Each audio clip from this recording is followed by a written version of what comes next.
Hi everyone, this is Sanjay Singh और आप मेरे साथ हैं सजमान क्लासेस में।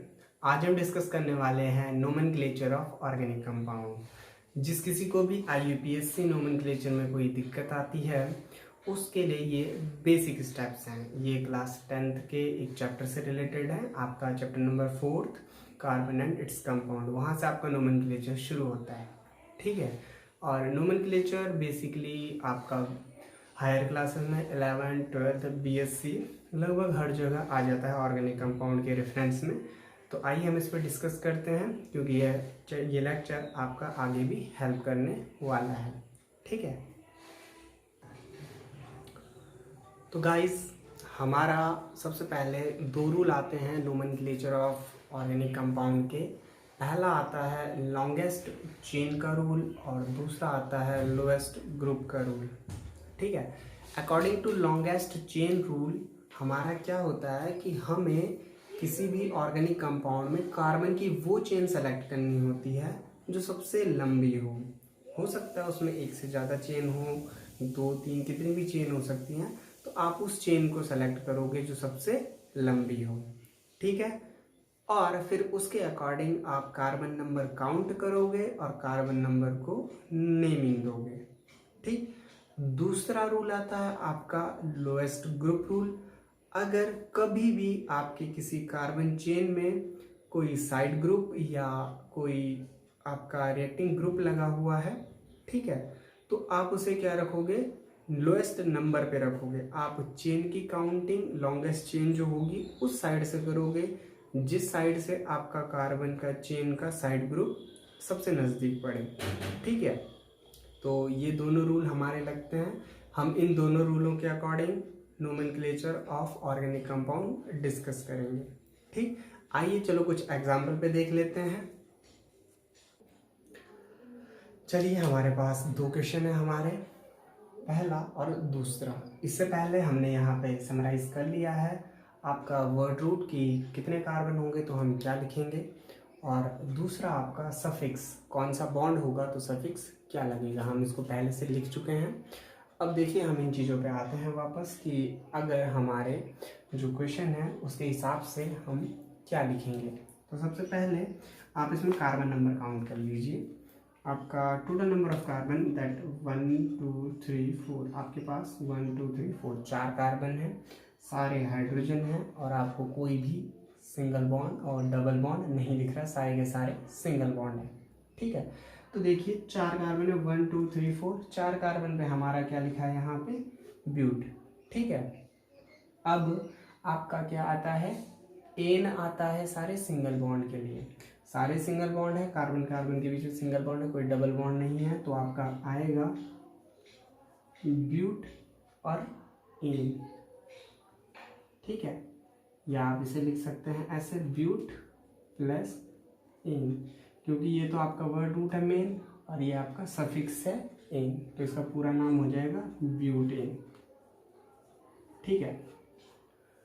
अब ध्यान से देखेंगे, हमारे पास सेकेंड एग्जांपल है। सेकेंड एग्जांपल में 1 2 3 4 चार कार्बन है आपके, और इन चार कार्बनों में आप ध्यान से देखोगे तो यहाँ पे एक डबल बॉन्ड है। डबल बॉन्ड में आता है सफिक्स इन, और चार कार्बन के लिए फिर से हमारा क्या आएगा, ब्यूट। तो ब्यूट और उसके बाद इन, तो इसका नाम हो जाएगा हमारा ब्यूट इन, ठीक है। ये तो ब्यूटेन था, ये ब्यूटीन हो गया, ठीक है। अगर इसी तरीके से हमारा कोई नया कंपाउंड आएगा और उसमें ट्रिपल बॉन्ड मिल जाए चार कार्बनों के साथ, तो वहाँ पे हम लिखेंगे ब्यूट आइन, ठीक है। ये आपका बेसिकली एक सफिक्स के साथ एक वर्ड रूट के साथ है। इन्हें नोट कर लीजिए, ये वीडियो पॉज करके ये पूरा नोट कर लीजिए। यहाँ आपको 10 कार्बन तक की लिस्ट मिली हुई है, ठीक है। ये दोनों एग्जाम्पल नोट कर लीजिए। अब हम एक साइड ब्रांच वाला लेते हैं जिसमें आपको दो अलग अलग कार्बन चेन मिल सकती हैं, ठीक है। तो आइए हमारे नेक्स्ट एग्जांपल्स पे। चलिए देखिए, हमारे पास एक क्वेश्चन आ चुका है हमारा, और इस क्वेश्चन पे हम फोकस करते हैं। हमारे इस क्वेश्चन पे देखिए आपके पास CH3 single bond CH2 single bond CH single bond CH2 single bond CH3 और यहाँ से CH2 CH2 CH3। आपके पास अगर आप ध्यान से देखोगे तो मैं चेन की काउंटिंग कर लेता हूँ, दैट 1 2 3 4 5, ठीक है। आपके पास यहाँ 5 है, 3 4 5, ठीक है। अब अगर मैं इस चेन को लॉन्गेस्ट चेन मानूं तो शायद गलत हो, एक बार फिर से देखते हैं। 1 2 3 4 5, और अगर आप ये साइड चेन को जोड़ना चाहें तो 1 2 3 बेटा 4 ये होगा, 5 ये होगा और 6 ये होगा। अब देखो यहाँ 5 कार्बन है, यहाँ 6 कार्बन है, तो लॉन्गेस्ट चेन रूल के अकॉर्डिंग हम क्या करेंगे, इस नीचे वाली चेन को मेन चेन मानेंगे, ठीक है। हमारी जो नीचे वाली चेन है इसको हम मेन चेन मानते हैं, और मेन चेन के अकॉर्डिंग हम इसका नामकरण करेंगे, इसका नोमेनक्लेचर करेंगे, न कि ऊपर वाले का जिसमें 5 कार्बन है हम 6 कार्बन वाले का करेंगे। अब देखो जब हम 6 कार्बन वाले को यहाँ से काउंट करेंगे तो 1 2 3, 3 पे आपकी क्या आ रही है, साइड ब्रांच। क्या ये साइड ब्रांच दूसरे साइड से नज़दीक आ रही है? तो एक बार काउंट करते, अगर मैं यहाँ से काउंट करूँ तो 1 2 3 4 5 6, इधर से काउंट करने पे ये 4th पे आ रही है, इधर से काउंट करने पे 3rd आ रही है। तो लोएस्ट नंबर रूल क्या कहता है कि आपकी साइड ब्रांच लोएस्ट नंबर की होनी चाहिए। तो इधर से जाने पे तो 4th में आएगी, इधर से जाने पे आपका 3rd पे आएगा। दैट मीन्स आप ये वाला पैटर्न फॉलो करोगे, यहाँ से ऐसे ऐसे, ठीक है, क्योंकि हमारा लोएस्ट चेन रूल के अकॉर्डिंग, लोएस्ट नंबर के अकॉर्डिंग हम इस तरीके से आ गए, ठीक। अब देखो इसमें 6 कार्बन है तो हम आ जाते हैं 6 पे हेक्स, तो आपका क्या आ जाएगा, हेक्स। अब आपका हेक्स तो मेन चेन आ गया, वर्ड रूट पे आ गया, लेकिन एक कहानी और हो जाती है कि इसमें आपको डबल बॉन्ड नहीं दिख रहा और ये सारे के सारे सिंगल बॉन्डेड कार्बन है, तो आपका क्या हो जाएगा फिर से एन। अब बेटा ये साइड ब्रांच थी, इस साइड ब्रांच पे 2 कार्बन है, 1 2, और दोनों के दोनों सिंगल बॉन्डेड है, और 2 कार्बन के लिए आपका आता है 8th। अब अगर ये 2 कार्बन होते खाली तो मैं इसे एथ एन लिख लेता, लेकिन ये क्या हो जाएगा, एक साइड ब्रांच। इस टाइम इसे एथेन न लिख करके इथाइल लिखते हैं, ठीक है। किसी भी एल्केन को जो कार्बन का होता है उसको साइड ब्रांच की फॉर्म में एल्काइल लिखा जाता है, एथेन का इथाइल, मेथेन का मिथाइल, तो आ जाएगा ये आपका इथाइल। लेकिन पोजीशन क्या है आपका, पहले लिखते हैं इथाइल, और बेटा इसका पोजीशन क्या है आपका 3rd पे, तो 3 इथाइल हेक्स एन, इसका पूरा नाम क्या हो जाएगा, 3 इथाइल हेक्स एन, ठीक है,